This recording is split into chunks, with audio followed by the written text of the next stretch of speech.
It's 2:17 on 05 September 2025. In the South China Sea, 52 nautical miles from USS Liberty, AGTR-5, the horizon snaps alive. Radar spits up multiple returns at once. Alarms climb. Sailors and Marines run to stations like a single machine restarting. Outside, flashes, blue missiles, and drones streak toward the surface and the sky. Communications chatter. Growlers vector inbound. Montana reports silent wake. Columbia shifts patrol. On the bridge, the Liberty's captain shouts orders so sharp they cut through static. An electronic wall slams American radar for 7 seconds. For one terrible heartbeat, the ship is blind. Then the USMC switches to manual fire control. Stingers and Avengers spit smoke. Gunners take aim by sight. Missiles scream overhead and meet explosions, some intercepted, some detonating close enough to rattle the deck. The next minutes will decide whether this ship survives or becomes a headline. In the South China Sea, narrow shipping lanes carry oil from the Gulf, grain from Australia, and electronics from Taiwan. If these waters choke, stores in Los Angeles, Chicago, and Houston feel it within weeks. USS Liberty is not a destroyer or cruiser, it is a signals intelligence vessel. Its mission is to listen, track, and report. That makes it a prime target. A small USMC detachment of 120 Marines with Stingers and Avengers guards a forward outpost nearby, but the Liberty relies on a shield built from submarines and aircraft. Beneath the waves, USS Montana stalks quietly, a hunter-killer sub ready to strike Chinese surface ships. Further out, USS Columbia holds America's most powerful weapons, nuclear missiles, though its presence here is meant to deter, not fight.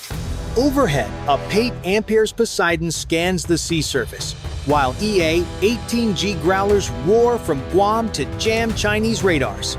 On land in the Philippines, ATAC-MS stand ready, paired with Tomahawk Block 5 missiles aboard nearby ships. Each piece forms part of a puzzle meant to keep Liberty alive. Facing them, China sails hard power. The carrier Liaoning leads the push, flanked by 7 Type 52D destroyers and 5 Type 54 Amperes frigates. 6 Y-9G electronic warfare aircraft circle above. 12 JH-7 Amperes strike bombers wait on the edge of range, and nearly 45 J-15 fighters crowd Liaoning's deck. They are designed to smother sensors, break defenses, and erase Liberty before it can send a warning. If Liberty falls, allies in Tokyo, Manila, and Canberra doubt U.S. protection. Shipping costs surge, markets wobble, and Washington looks weak. If Liberty survives, the U.S. proves it can fight through jamming and missiles alike. So here's the pulse check. If you believe America holds firm, press 1 inch the comments. If you think China pushes through, press 9. 221. Liberty's radar, still flickering from jamming, catches fresh spikes. Inbound. Bearing 270. Count 12. No. 14. Alarms scream. Marines and sailors brace, hands slick with sweat. Outside, the horizon burns with streaks. The smell of fuel and hot electronics floods the passageways as hatches slam and boots hammer steel. The first intercept comes from Marines ashore. Stingers hiss upward, glowing tails slicing the humid night. 2 drones vanish in blossoms of fire. Seconds later, Avenger launchers kick in, their missiles clawing the sky. Gunners call out ranges in clipped voices, passing ammo boxes hand to hand along the line. Explosions ripple, cutting the first wave down but leaving more inbound. On Liberty, fire control switches to manual. Gun crews swing 25mm mounts with practice speed. Every burst lights the deck. Missiles skim the sea at near supersonic speed. One slams into the water short, spraying the bow. Another detonates in midair as a Stinger nails it at the last instant. Over comms, EA-18G Growlers from Guam check in. Raven flight, on station. They pour electronic thunder into the battle space. Chinese targeting radars blink, then flicker back.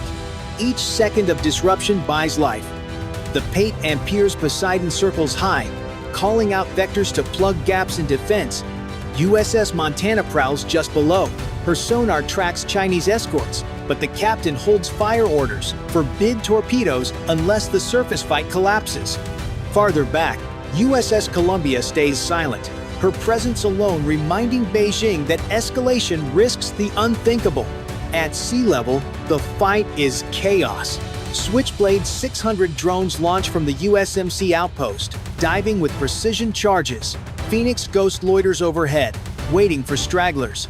The Reaper drone adds eyes and laser designations, feeding targets to Marine consoles. Together, the swarm buys time. Then the Chinese salvo intensifies. YJ-18 cruise missiles scream in, sea-skimming faster than drones. Avenger missiles rip upward. Gunners trace red streams at silhouettes darting low. Explosions erupt just short of the hull, close enough to knock men off their feet. Shrapnel slices across railings. 6 Marines go down wounded. But the ship lives. The first exchange is brutal, yet Liberty endures. The opening round is done, but the storm has only begun. Several Chinese drones slip through the first American intercept line. On Liberty's deck, Marines fire stingers until the last tube hisses empty.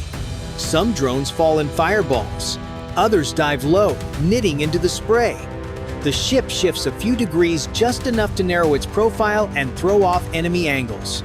Guns roar. The crack of 25 millimeters and 50 calories walks across the dark water. Every burst is aimed by eye, not radar. Overhead, EA-18G growlers scream into range, flooding static across the spectrum. For a moment, Chinese targeting blurs and 2 missiles drift wide. The pause is short. Y-9G aircraft pump fresh noise, dragging American screens back into snow. The fight shrinks to a knife's reach, where seconds matter. USS Montana edges closer, hunting a gap in the Chinese wall. Her captain knows one torpedo could rip a corridor open, but firing now could invite a counterhunt. Farther back, USS Columbia stays a shadow, never meant to shoot tonight. Yet her presence weighs on every decision Beijing makes. On the surface, Liberty takes another salvo. Blasts whip the sea to boiling foam. The helmsman slews the bow, presenting less metal. Avenger launchers arc and track, trying to seal the last holes in the shield. Watertight doors slam. Medics stage stretchers. Spotters call bearings by voice, calm and fast. Chinese commanders push harder, sensing strain. JH-7 Ampere strike bombers nose forward to test the thinning defense. American crews answer with Tomahawk launches from distant decks. 2 Type 54 Amperes frigates take brutal hits, one breaks and sinks, one lists and burns. A nearby Type 52 D goes dark as its radar smokes. From the USMC outpost, Switchblade 600 leaps skyward. Phoenix Ghost stalk cripples. An MQ-9 Reaper marks a target, then slips away. Liberty's starboard gun overheats. Crews swap barrels fast. Damage control reroutes power. The ship carves a tighter turn, throwing off another inbound by yards. The deck reeks of cordite and hot metal, but the line holds. The next wave is already inbound. One gap ends it. One burst saves it. China presses. America holds. If you think Liberty survives this storm, hit 1 inch the comments. If you think China finally breaks through, hit 9 and subscribe to catch the next strike. Then the twist. Chinese commanders shift tactics. The next wave isn't high or obvious. It's low, fast, and dirty. Dozens of sea-skimming YJ-18 mix with decoy drones, skirting the surface like shadows. Radar struggles to separate real warheads from fakes. For Liberty's crew, this is the nightmare. Too many tracks, too little time. On deck, Marines reload Avenger launchers by hand, sweat dripping under red emergency lights. Multiple bogeys, bearing 085, range closing. Gunners swing fast, but some targets vanish behind the chop of waves, reappearing seconds later. The ship feels blind again, forced to fight by instinct. The commander calls in reserves. Switchblade 600 and Phoenix Ghosts fly as sacrificial hunters, diving into the clutter to burn away decoys. One explodes, exposing a real missile behind it. Another slams into the sea uselessly, but each second fought counts. Overhead, an MQ-9 Reaper paints lasers across the dark, guiding fire. Growlers hammer the spectrum once more, but Y-9G electronic aircraft push back. flooding the airwaves with fresh jamming. The battle is no longer ship versus ship, it is signal versus signal. Deception against survival. Liberty's bridge is tense. Crew listening more than watching, as radar washes to static and bearings are shouted by sight. One missile breaks through. The starboard CIWS spins alive, tracers shredding the night. The warhead disintegrates, raining fragments across the deck. Marines duck, then rise again, ready for the next. The twist is clear. China isn't just attacking, they're learning, probing every weakness, adapting with each wave. If Liberty fails to hold this line, the next salvo could finish it. If she survives, the story of the night changes forever. The final wave closes in. More than a dozen missiles skim the sea, weaving through decoys and wreckage. Liberty's crew knows this is the breaker. If they fail now, nothing will save them. Red lights bathe passageways. Damage control grips hoses. Medics crouch by stretchers. Everyone else fights. CIWS to full auto. Twin phalanx guns spin. Barrels of blur, spitting red tracers into the night. The roar drowns everything. A missile disintegrates, then another. The sea flashes with fire and shards. Growlers overhead rip the spectrum, tearing holes in Chinese targeting. 8 amperes, Poseidon calls vectors. Marines ashore fire their last stingers, one bursting a drone miles out. On Liberty's deck, Avenger missiles streak upward in desperate arcs. Then one slips through. It streaks low, faster than eyes can track. Starboard CIWS catches it in the last second. The missile explodes, shockwave rolling across the deck. Smoke and fragments rain, but the hull holds. Cheers erupt, cut short as another track appears. USS Montana makes her move. A torpedo launches, streaking silent beneath the waves. Moments later, a Chinese destroyer shudders, its hull breaking open. The formation staggers, giving Liberty seconds. Tomahawks from distant ships slam into escorts, lighting the horizon. Far off, Liaoning turns into the wind to recover J-15. Fire on an escort forces the carrier aside, leaving stragglers circling low on fuel. For Liberty, those stolen minutes feel like breath after drowning. Still, 2 more missiles dive in. One is shredded midair.